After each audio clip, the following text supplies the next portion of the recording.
It's the Book of Alpha-Ronomy, nigga. Read it or weep.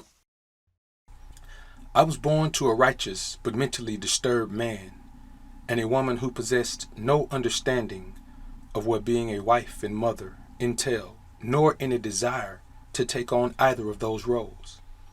Am I blaming her for being this way or existing within that particular frame of behavioral development? Of course not. Not any more than I blame my father for being exposed to Agent Orange via the chemical warfare tactics of Viet Cong forces during his voluntary deployment to the jungles of Vietnam during the Vietnam conflict. These are simply the situations, circumstances, and conditions into which I was born. Rather than bitch and moan about them, I prefer to embrace them as integral aspects of my overall development into the amazing alpha man that I have become. What it did show me is that no matter how good a man is to a woman, she will not ever alter her nature to become more accommodating because she simply cannot. I also learned that the good guy will always be her choice for stability, while the bad guy will remain as her first option for sexual submission. So when I say that no woman has ever taken advantage of me emotionally, I have my mother to thank for that. If it had not been for her deceitful dealings with my father during my early childhood years, I would have developed into the same beta male simp mangina motherfucker as my contemporaries were, unfortunately molded into. You see, for me, it has always been obvious that women cannot be trusted to be anything more than what their hypergamous nature entails. Taking that into consideration constantly and consistently has afforded me the luxury of never seeking love from, being in love with, nor expecting to be loved by a woman. I have either seen or experienced many, if not most, of the same scandalous behavior and deceptive practices that almost every man alive has been witness to. I simply have not expected anything more from women. So I have neither been surprised, hurt, nor angered by any of these occurrences. I accept women for who they are and what they represent, and simply interact with them accordingly. Witnessing my parents' relationship was my first pop quiz on accepting the truths of life, especially as they relate to women. Of course, I passed with flying colors. Let us begin. If you are anything like me, you made a conscious decision a long time ago to never make the same mistakes twice.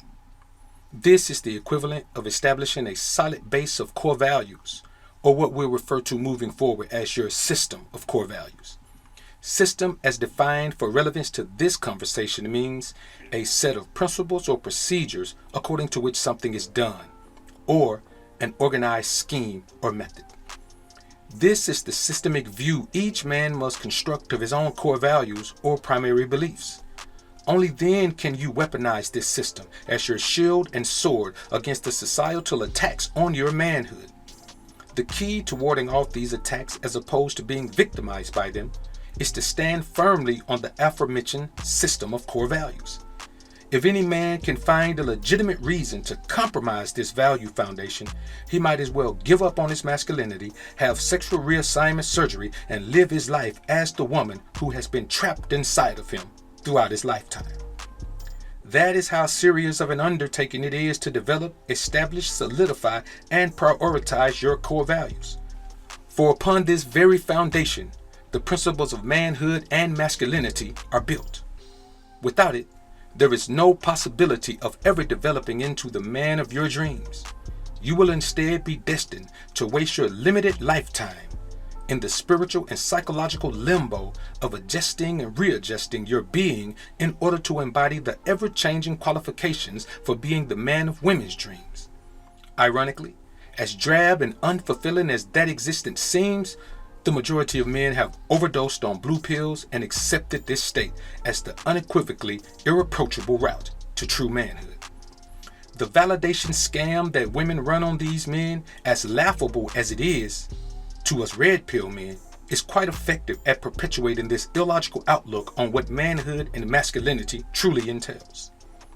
The reward for being accepted by women as worthy recipients of their attention, albeit divided between multiple suitors, appears to be adequate motivation for these men to accept their own effeminization as a necessary means to an end. That end being the opportunity to be a boyfriend, husband, or even a platonic friend. These titles indicate underappreciated positions of servitude to the desires of women. The only way to assure that you never find yourself in these dungeons for manhood and masculinity is to weaponize your core values.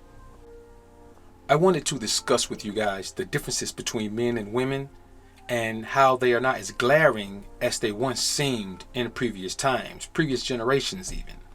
Women these days are more similar to men than we care to admit, or you could view it from the opposite perspective. We as men are more similar to women than we'd care to admit. There was a time in the distant past when women seemingly held their predestined position of submission in a much higher regard than the modern westernized female seems to. This too is vanity, and derelict of the duty of logical thinking we men are responsible for carrying out. This false narrative that women have ever been submissive because they possessed an overwhelming desire to be, is one of, if not the primary influence on men's willingness to believe being in committed relationships is not only wise but actually pays dividends long-term or short. You see, the reality of past relationships is that women didn't have any choice but to be submissive and accept not only their husband's dominion over them, but show reverence to all of the men in their immediate environment. Let's break down the plight of women during the good old days, if you will. They had no rights, no independent sources of income, no familial support against their husband, no law protections from doing their husband's will, no right to divorce, no right to the children, no right to deny him sex, etc. My point is, with these being her circumstances, she was forced to submit whether she desired to or not. And I can just about guarantee that none of them would do it today. Fast forward to modern Western civilization, women have more rights than they could have ever imagined.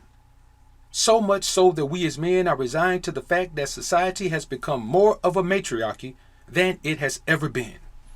With that in mind, we must accept another truth of life. The juice is simply not worth the squeeze. In the event that you did happen to find a woman who is fairly submissive, for this day and age at least, there is still the issue of legal ramifications at the changes in both the divorce and custody laws from the good old days. You see, we have somehow been brainwashed into believing that the relationships that were forced back then will be engaged willingly by the women of today.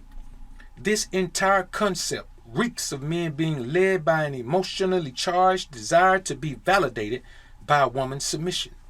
First of all, it won't happen. Secondly, it can't happen. Women of today are simply much too masculine to submit to any man fully, and accepting half submission from her forces you into a 50-50 relationship status, which makes the two of you half man and half woman. These complications have come to fruition because of one simple development. Modern women are more akin to men, only without reason and accountability. Anything without will destroy you eventually. I believe that men should train themselves to be emotionally unavailable, fully in most scenarios, but at least partially in all situations. Don't get me wrong, this is no easy endeavor. It is, in fact, quite the tedious task, which will serve the purpose of alienating you from being considered a good man, at least in the eyes of women. But the benefits of emotional unavailability greatly outweighs the detriment, or shall I say perceived detriment.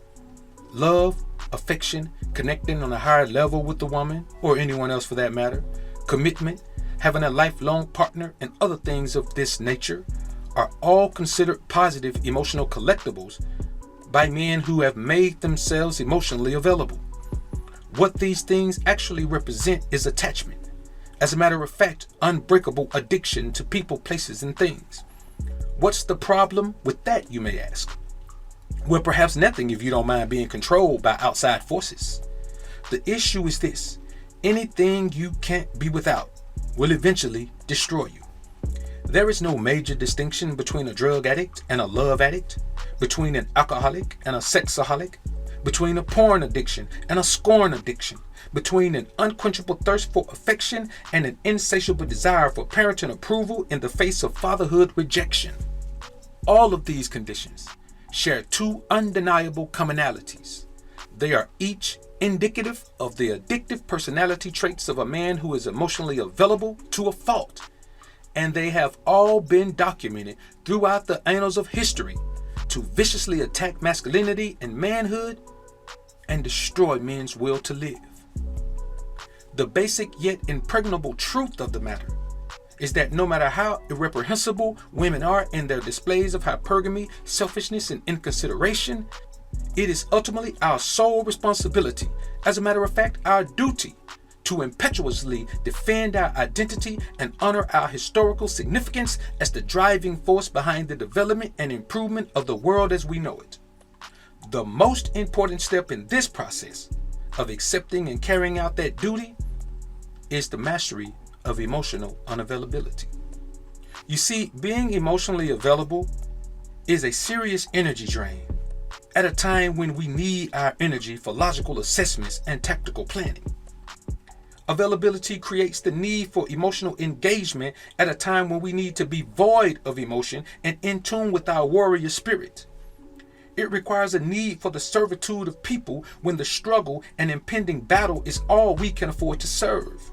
And most importantly, it is complete and utter waste of time, and we are behind schedule, so we are void of time to spend on such frivolous endeavors.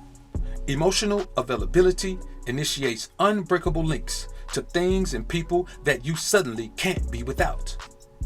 And anything you can't be without will eventually destroy you. Like this video on your way out if you enjoyed the content. Subscribe to the channel if you haven't already. When you subscribe, click that notification bell. Make sure your notifications are on so you can be alerted to when I upload some more of this real shit. And as always, Alpha's up, Beta's down. Peace.